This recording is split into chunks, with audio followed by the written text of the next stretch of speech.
Hey everybody, it's Denise from You Blossom, and I'm really excited to be connecting with you today because I've been speaking with Lena Watt. She's one of our You Blossom team members, and she's here today to talk to us a bit about how to nurture our bodies.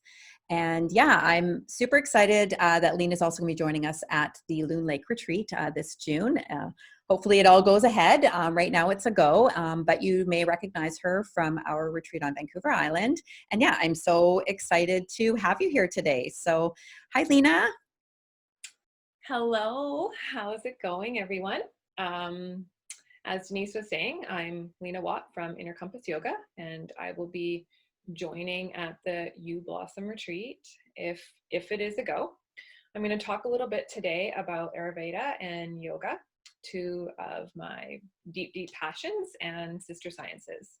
They meld very, very well together. Most of you have probably heard about yoga, and maybe even heard about Ayurveda, but maybe don't know much about it.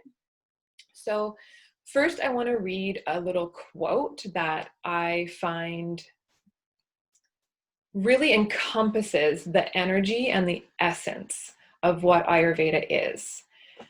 Ayurveda is not a creation made by the mind of man. It is a revelation from the heart, and it's from the Vedas. For me, this quote really connects to our essence, which is from our heart, not from our mind, not from our ego.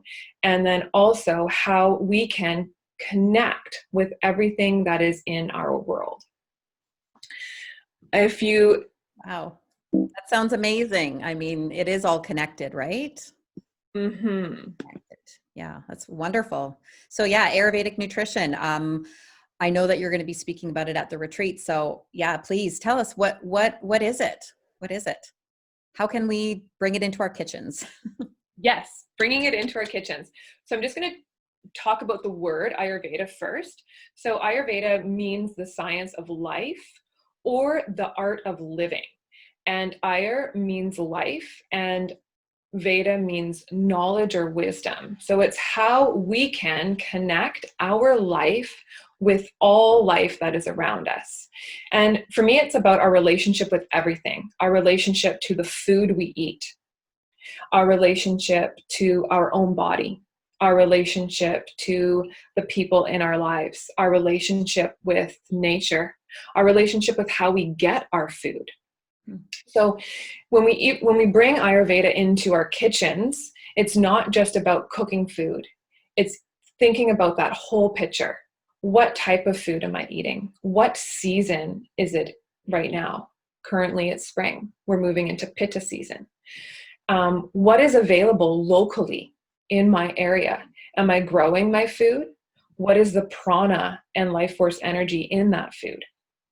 When we think about food in a more open sense, as we have a relationship with it. And sometimes our relationship with food can be negative. And I'm noticing, even especially during these times where there's a lot of change, a lot of uncertainty, and a lot of fear that I can even feel when I'm out and about, that we may be looking for food to soothe ourselves. So our relationship with food may be coming from more of an emotional standpoint. There's nothing wrong with that, but I think Ayurveda can help us understand where these cravings come from. They can also help us explore healthier opportunities and use food and develop a more positive, stronger relationship with food so we can help our bodies thrive. And I think food can really help nurture us and bring us to that level. Absolutely, absolutely. So it sounds like it's mostly vegan, vegetarian way of eating, which I think, we probably do. I know in my family, we could probably do a couple days a week anyway. But I think it's, I'm really excited to learn more about, again, how to bring it into the kitchen. But what are the kind of symbols? I know there's something to do with symbols or elements. Can you tell us a little bit about that? Yeah, totally. So it's based on the 5 elements.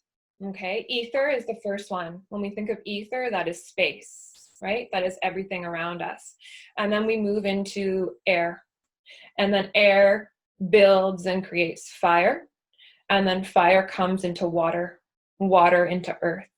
They're all interconnected, and they're within all of us, just as they are within everything in nature and everything we eat. Our doshas are comprised of 2 different elements each. So we have our vata dosha, which is the first one, comprised of ether and air, and our pitta, second, which is fire and water. And then third is kapha, which is earth and water.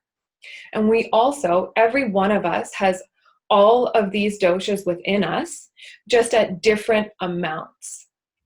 So I have a little bit more vata in my constitution, so I'm going to tailor my diet towards this.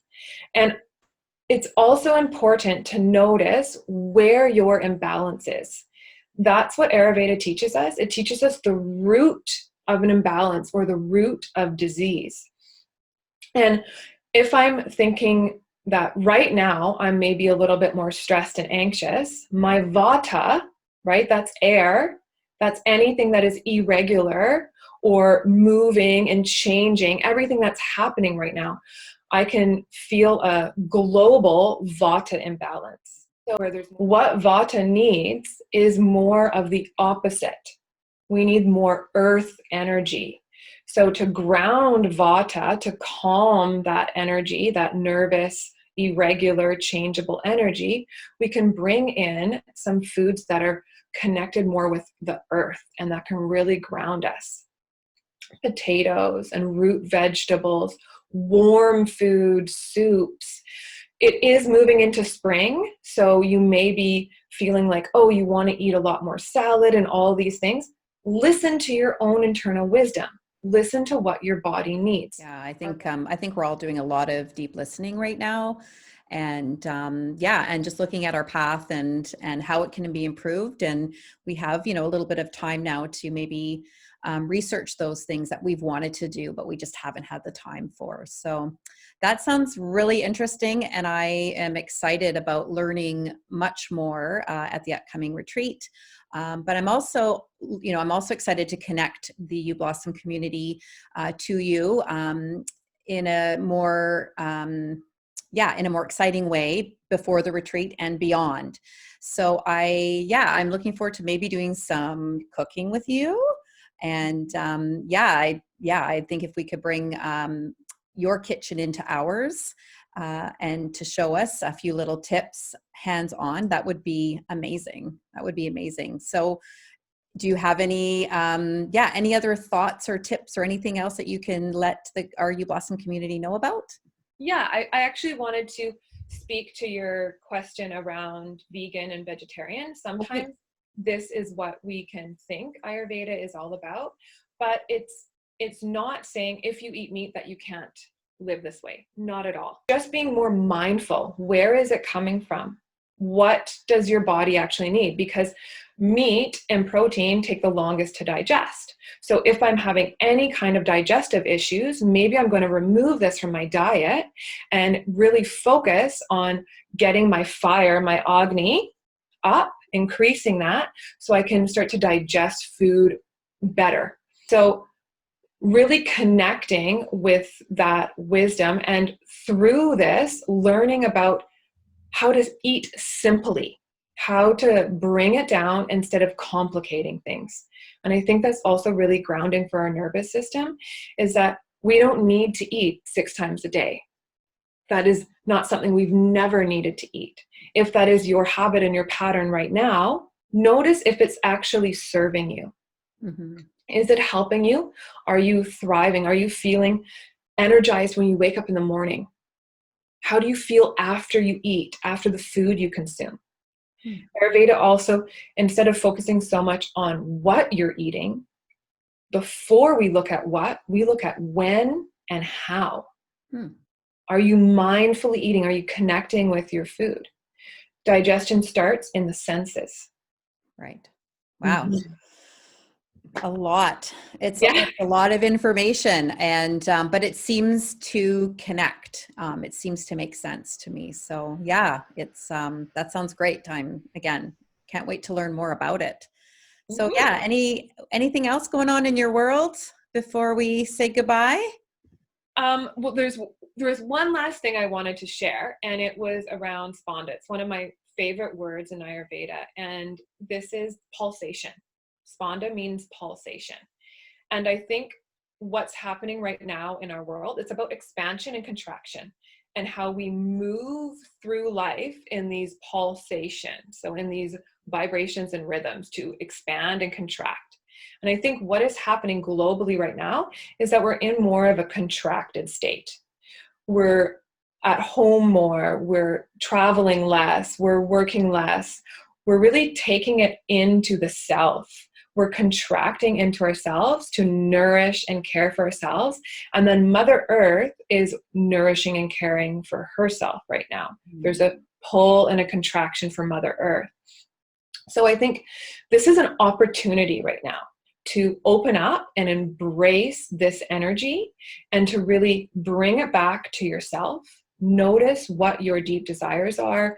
Notice what this contraction is bringing up in your life. And your diet and your nutrition can also support that. Is your relationship with food, is that supporting you into the person you're becoming? Or is it actually depleting you? Yeah, that's a really important that's a really interesting observation of the planet and where we are. I think again we're in this reflection phase, reflecting all of our paths in life, and yeah, which path do we want to go down? We've kind of got some opportunity there to shift Mhm. and pivot. Yeah. Yeah, there's some subtle energies there. Nice. Yeah. Yeah, for sure. I can feel it. I can feel it. I've had some great conversations lately with some amazing women. All right. Well, I think I'm going to wrap it up. And I just want to thank you so much for coming today. And yeah, so thank you so much, Lena. Yeah. Um, yeah, I hope to talk to you again soon. And I just want to let the community know that if your self-care toolbox is feeling a little depleted lately, and maybe the internet is really confusing and there's a lot, and you're wondering where to get help, please know that we have a whole community of women at the U Blossom community that are here to support you, mind, body, and spirit.